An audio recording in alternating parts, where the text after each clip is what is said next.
Événement historique, c'est samedi 30 mai 2026, sur le parvis de la cathédrale Saint-Pierre-et-Paul de Lubumbashi.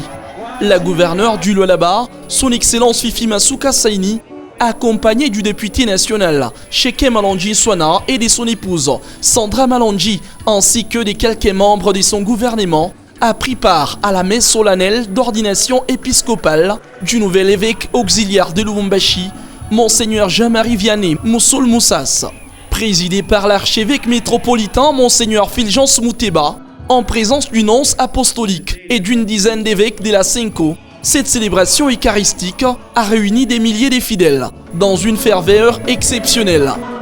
L'autorité provinciale du Lualaba, l'excellence Fifi Masuka Saini, avec sa suite, ont assisté activement à cette grande célébration eucharistique et écouté attentivement l'homélie basée sur 3 livres de la Bible, particulièrement l'évangile de Saint Jean.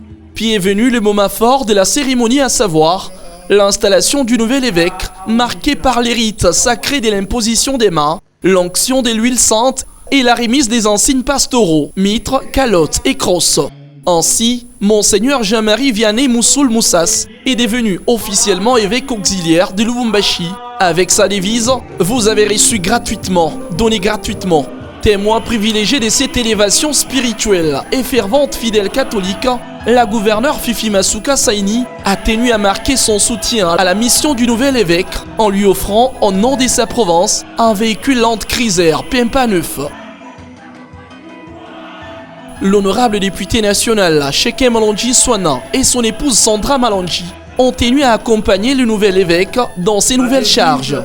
Monseigneur Jean-Marie Vianney Moussoul Moussas a chaleureusement remercié la chef de l'exécutif provincial du Lualaba pour ses gestes généreux.